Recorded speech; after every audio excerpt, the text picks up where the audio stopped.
Hello, here's a mini tutorial about using a tool, or a tool-torial if you will. So this is the Wire Crinkler tool, and this comes with a zigzaggy and a softer sort of cloud-like pair of cogs, or gears if you prefer. And I'm using here some raw copper gauge wire in 0.8mm gauge and I'm just going to post that through the little block here. What I'm aiming to do is get the tip of the wire midpoint. These are quite deep little gears, and I'm aiming to get it midpoint along the gear line.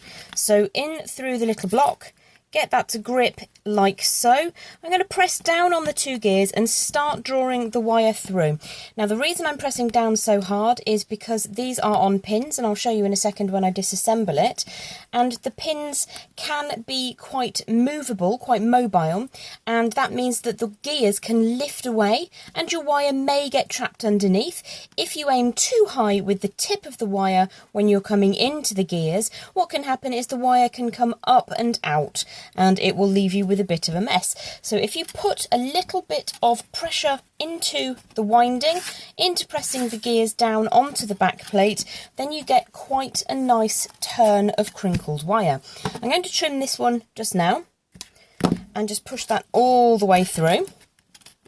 So you can see that's relatively even. You do sometimes get moments where it's slightly bendy, but you can very easily moderate that back. I'm going to show you a couple of pitfalls now, the kind of thing that does happen if you allow it to. So I do tend to warm my wire before I get that going through. It just means you get a slightly more fluid and shiny go. So if I put the wire through the block and I put it very close to the base of those cogs, and I then don't press down, you can see that they're just skipping over the top of that wire. So I'm going to try again, put the wire in a little bit high this time, get the grip going, and then just kind of freehand it a little bit. It's actually behaving very, very well. I'm just trying to show you that some of the pitfalls, it pays you to press down slightly as you go. If I elevate that a little bit much and try and show you what can happen, the wire can go underneath the cog as it has here.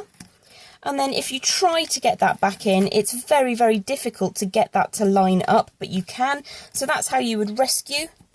Just get the cogs to line up onto the wire that you were working on, and you can pretty much use most of those pieces. So that is your very brief introduction to the Wire Crinkler tool.